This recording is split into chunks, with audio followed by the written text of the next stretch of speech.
Hey guys, I have some more foot pain content for you, or to relieve foot pain. You guys are loving that on our channel, so I thought I'd put some more ideas out there. So I've got a wooden spoon and a tennis ball. You could also use a rolling pin, you could use a can.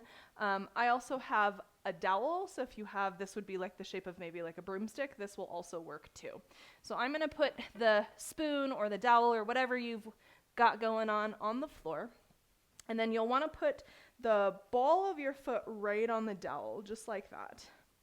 And go ahead and start to lean your weight forward into it. And depending on the diameter of whatever it is that you're standing on, it might be a little bit more difficult, but try to wrap your toes down towards the floor. So it's almost like your feet are holding on to the dowel. I have my hand perched up on a wall because it helps me balance a little bit. So if you don't need that, you can remove your hand, but it's a nice little prop to have. It's available for you. And then make sure your knees are soft, so you don't want to stand with the knees locked out. That's my tendency too, so I have to remind myself to bend the knees, and then again shift forward just a little bit more so that you really feel the ball of your foot on that nice hard surface. And then you'll take just a couple nice deep breaths in and out, keeping your chin level to the floor, so try not to drop your head to figure out what's happening there, or lifting your chin up towards the sky. Try to look straight out in front of you.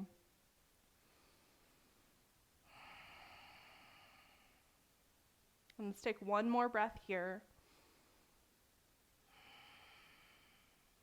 And then you'll back off on that, but keep your right foot on the dowel. And now we're going to start to articulate the toes a little bit. So lean onto the pinky toe edge of your foot right against that dowel. So our foot is used to being in shoes or socks, really compacted, really confined. So then part of it here is just to find some agility and movement with the toes, just as you would your fingers. So then start to move a little bit in towards the pinky toe against the dowel. You can look down to check your work, but then look up and level your chin. And then feel out the big toe mound right underneath the digit itself. And then come to the second toe. And it might not feel like you're actually doing that at first, finding each individual part, but over time you'll start to find it, and then roll onto the big toe mound, which should feel a little bit more obvious. And then back off on that. Now you're going to switch. So you'll put the heel of the foot, and I want it to be right underneath, like this is the heel right here. You're going to go right underneath that part of your foot, not quite to the arch. And then same thing, lean into it a little bit. It might help to sort of prop yourself up onto the balls of the back foot. Soft bend in your knees so you're not locking out your knees.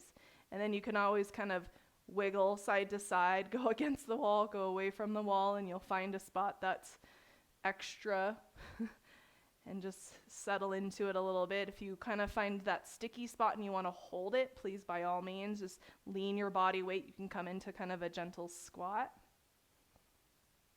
Good. And then come off of that and you'll switch sides. So once again, ball of the foot onto your prop, and then you'll wrap your toes over it and then lean forward as if you're fully standing, like you're about to step forward onto that leg. Soft bend in the knees, holding onto the wall or not. Couple deep breaths as you level your chin so you're looking straight forward, not using your visual acuity to figure out what's going on down here, just letting your body figure it out. Your body knows what to do. And then we'll take one more breath here together. Back off on that, and then let's find some movement through the foot. So roll onto the pinky toe, and that initially might feel like you're like bone right onto that hard dowel, the hard spoon. No big deal, it's fine. Just kind of stay right there, maybe lessen the pressure just a little bit, and then start to articulate all the individual toe, the ball of each toe. So moving towards the fourth toe, keeping your chin level, letting your feet figure it out rather than having to use your vision. And then move to the middle toe, and then the second toe, and then the big toe, which should be most obvious, so really roll into it.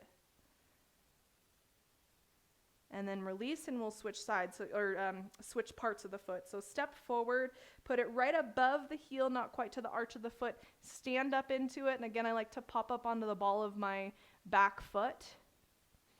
One side might give you a bit more grief than the other. It's totally fine. You can sort of lean and hinge side to side, finding a little bit of rock on your foot.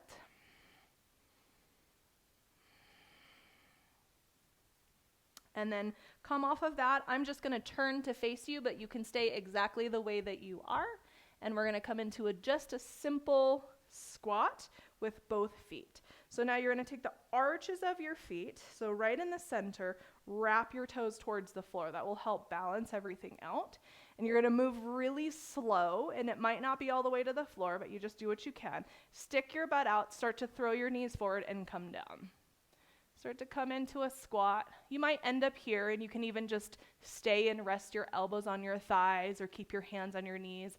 That's totally fine. Or you could start to bring yourself all the way down, and then taking your fingertips towards the floor, belly to thighs. Keep wrapping your toes forward so you're really finding that arch of your foot against the prop. Hold for 3, 2, and 1. Slowly, slowly, slowly, slowly. I can't emphasize that enough. Don't stand up really fast. Slowly, slowly, slowly. And then come off of that. And then let's switch to the tennis ball. So this one's going to be just more of kind of ironing all of that stuff out. So you'll find the center of your foot right in the middle of the sole of the foot. That's where the ball will go. Right in the center of the foot. Go ahead and stand on it. And depending on what you've got going on, like this is a pretty soft ball, so it doesn't feel like much. Know that it doesn't have to feel like much. It doesn't have to be agonizing because you just came off of a wooden spoon or dowel, so not a big deal. Just finding some ground with your feet against the prop. And then you're just going to use the ball to massage it out. So this is more like a flushing. So we've just kind of worked some of the fascia. Now we're just flushing it out, moving the blood through, circulating. A lot of the foot pain comes just from everything getting cramped and loss of circulation. So this is a nice way to just kind of flush and even it out. It's like you use your rolling pin to roll out pizza dough, get it nice and flat and smooth. Same thing here. And then other side, step on it right in the center of your foot. And again, it might not feel like a whole lot. If you're using a golf ball, it will be tremendous. So you can decide which kind of ball you want to work with here. And then once again, flush. So it's really important to, when you work fascia, not only to have those intense moments, but also remember it's all about the flushing, getting all that stuff to move, blood to circulate, and then really just get your nervous system to drop. So it's not in this freak out mode, like, what are you doing? You're standing on this hard surface. Okay, and that's it. So some more simple foot stuff for you. Hopefully that helps. Don't forget to like the video and subscribe for more, and we'll see you again soon.